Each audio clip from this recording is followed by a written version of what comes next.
Alors. Hello.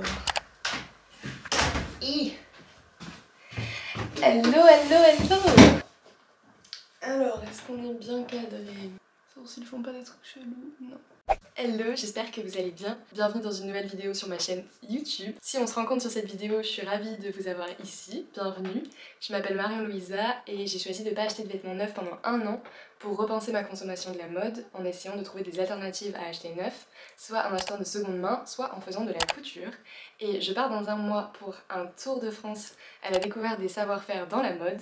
Mais en attendant, je suis encore pour quelques temps à Paris. Du coup, je vous aurais bien présenté une vidéo haul de ma rentrée, mais j'achète pas du tout assez de vêtements, même en seconde main, pour vous faire un haul. Du coup, au lieu de vous proposer d'acheter de nouvelles choses, qu'elles soient de seconde main ou neuves, je vais vous montrer un peu comment entretenir son dressing avec les vêtements qu'on a déjà et le pimper pour l'aimer de nouveau cette rentrée.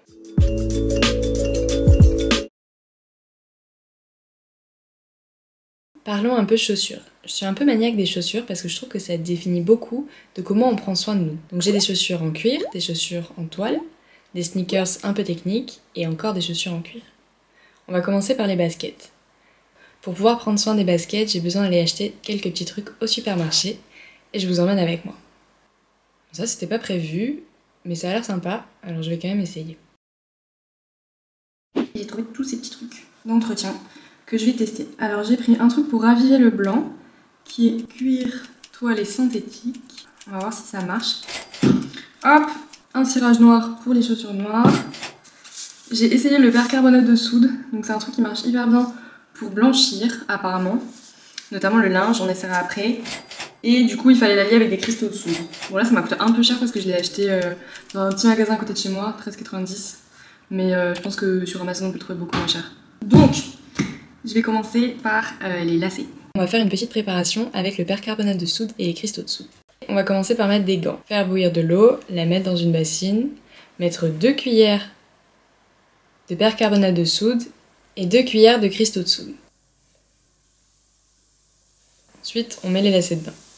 Alors oui, on dirait que ça va prendre feu, mais c'est pas le cas. Pour les chaussures, je vais commencer par les Converse. Donc j'ai une paire qui est pas très vieille, que j'avais achetée sur le site The Braderie. En vrai, elles sont encore en bon état, mais j'aime bien quand elles sont clean. Vraiment les Converse. Et ensuite, j'ai celles-ci. Ils ont des taches partout. Pour la suite, je fais une petite préparation à partir de 4 cuillères de percarbonate et 2 cuillères de cristaux de soude. Je commence par frotter avec la préparation que j'avais fait pour les lacets, les bords des chaussures. Ça marche hyper bien, du coup je le fais aussi pour les Converse et pour les Nike, mais je ne vous l'ai pas montré. Je les mets à sécher et je m'occupe des Converse blanches. Donc les Converse blanches, je les humidifie, je leur mets la poudre partout. Je fais comme je peux pour la languette extérieure. Et ensuite, je vais les emballer dans du cellophane. Je les mets sur mon rebord de fenêtre et il faut qu'elles restent comme ça pendant 12 heures. Du coup, je vais les laisser pour la nuit. Donc là, on a toutes mes petites chaussures. Ensuite, je m'occupe des sneakers Nike et je leur mets la préparation pour les textiles blancs. Ça marche super bien. Je conseille. Le soir, avant de dormir, dans toutes les chaussures, j'ai mis du bicarbonate de soude. Ça permet de les désodoriser. Le lendemain matin, c'est reparti avec les Converse. Je les ai frottés un peu dehors, mais c'était encore gris. Du coup, vu que j'étais un peu maniaque sur les bords, je l'ai mis à la machine à laver. Donc j'ai mis les 2 Converse à la machine à laver et cette fois-ci, c'est ressorti bien blanc, mais par contre, ça a un peu abîmé le petit truc All-Star. Non mais regardez, les Converse, je les ai mis dehors à sécher. L'état dans lequel elles sont. Genre elles sont parfaitement blanches. Je pensais pas que je les retrouverais comme ça. Du coup j'attends qu'elles finissent bien de sécher. Je les ai mis comme ça pour que ça sèche bien dedans. Et après je leur remettrai les petits lacets. Pour les chaussures en cuir, donc j'avais celle-ci et celle-ci, mais celles-ci sont plutôt neuves. Je vais utiliser un peu de tirage et je vais en mettre un petit peu partout sur le cuir. Ça permet de l'entretenir et après tout beau. Elles sont comme neuves.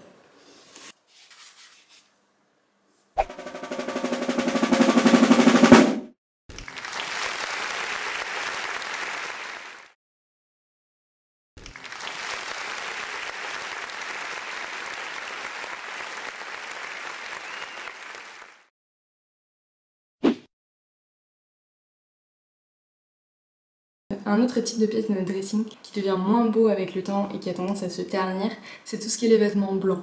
J'en ai tout un bac ici. Donc je vais essayer une technique que m'a donnée ma tante pour blanchir le linge comme s'il était neuf et qu'il perde cet aspect un peu gris ou jauni que le linge a parfois quand on l'a beaucoup lavé.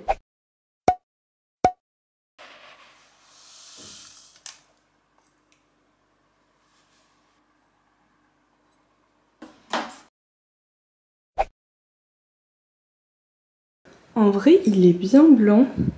Après, il y a des t-shirts qui étaient vraiment jaunis. Ce t-shirt, il est vraiment vieux. Et ça a bien marché. Surtout, j'avais un truc en dentelle qui, avec le temps, était devenu genre moins blanc. Et là, je trouve qu'il est vraiment bien blanc. Il y a un autre truc que vous pouvez faire avec la machine à laver. Pareil que pour décolorer le blanc pour qu'il redevienne bien blanc, vous pouvez faire pareil avec le noir. Les vêtements noirs, en général, à force de les laver, ils ont tendance à devenir de moins en moins noirs. Du coup, ce que vous pouvez faire, c'est que vous achetez une teinture noire et vous mettez tous vos vêtements noirs avec la teinture noire dans la machine. Et après, ils ressortiront noirs comme neufs. Un autre truc dont je vais m'occuper dans les pièces de mon dressing qui sont un petit peu abîmées et que j'aimerais bien remettre bien, c'est des petites pièces en cuir. Donc ça c'est un sac, en fait il est vintage donc il est un petit peu, voilà, il est un petit peu sali. Le blanc il est plus nickel. Et ce petit portefeuille, voilà, je lui ai fait des petites taches. Et terrible, je lui ai fait des traces de stylo. J'ai vu sur le profil de Maï Berthelot qu'elle utilisait du lait démaquillant pour frotter ses pièces en cuir et leur enlever les taches. Donc je vais essayer ça. Au dos ça a hyper bien fonctionné le démaquillant, mais devant pour le stylo c'était pas assez efficace. Donc j'ai pris un coton-tige et du parfum. Et ça pour le coup ça a hyper bien fonctionné mais frottait pas trop fort. Pour le sac, j'ai pris la teinture blanche que j'avais pour les chaussures. Je l'ai nettoyée d'abord et j'ai rajouté la teinture blanche. Et ça fait que ça lui a donné un aspect beaucoup plus propre. Et derrière, vous voyez, les taches, elles sont toutes parties.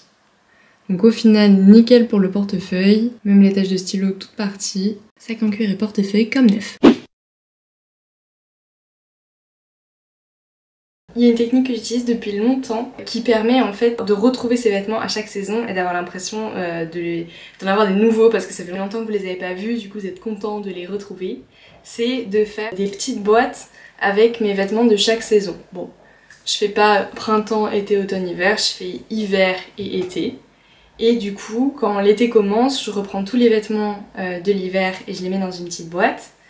Et je les enferme, du coup je les vois plus pour tout l'été. Et comme ça, après je suis contente de ressortir la boîte à la rentrée et de retrouver mes vêtements. Et un autre truc que vous pouvez faire, c'est réessayer tous vos vêtements et essayer par exemple de créer au moins 3 tenues avec chaque pièce que vous avez. Et comme ça vous donne des idées et le matin vous le trouverez plus facilement et peut-être ça vous fera aller vers des pièces que vous laissez parfois un peu de côté. Là en ce moment j'ai mes boîtes d'été et donc je vais les changer avec la boîte d'hiver.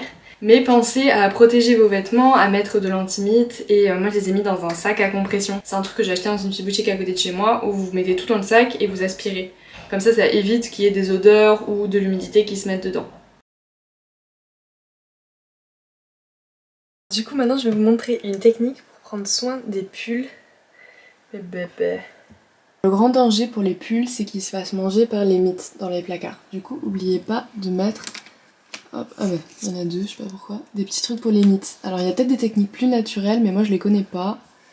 Du coup je regarderai peut-être un coup, mais du coup là, sous mes pulls, il y a toujours des anti-mites pour éviter qu'ils aient des petits trous, ça fout un peu les boules. Quand c'est ton pull préféré qui se retrouve avec un trou sur le ventre. Donc des petits trucs de mites, et ensuite... Petit appareil magique pour entretenir ces pulls, c'est un petit rasoir comme ça. Donc ça marche comme ça. Et en fait ça enlève les petites peluches, genre les petites boules que font les pulls. C'est hyper pratique, ça coûte pas très cher, moi je crois que je l'ai payé 14 €. Je l'ai acheté chez Darty, je vous mettrai des liens de ce que c'est. Et en gros vous le passez comme ça sur votre pull et ça enlève toutes les petites peluches qui font qu'ils ont un peu un aspect vieilli. C'est hyper satisfaisant à faire. Pour l'entretien des pulls, le fait de les repasser, ça fait qu'ils vont être plus doux et plus jolis au porté. Et qui vont reprendre vraiment une jolie forme. Et surtout, ne suspendez pas vos pulls sur des cintres. Et pliez-les toujours comme j'ai fait là en haut. Ah, vous voyez pas. Et là. Les mettez surtout pas sur des cintres parce que sinon ça va détendre les mailles et après ça va être hyper large sur les épaules et ça détend complètement les pulls. Donc surtout pliez-les.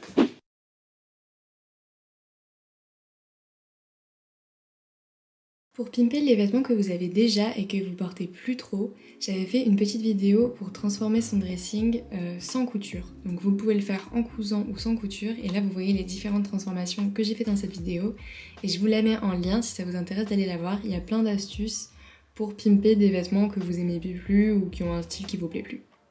Donc je vous laisse aller la voir.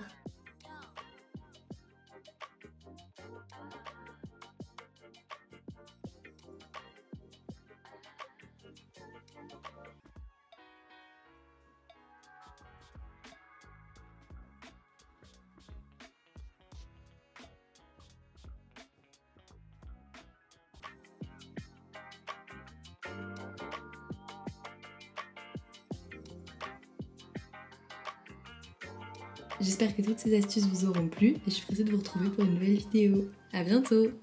Et abonnez-vous ou mettez-moi un petit pouce bleu si le travail vous a plu.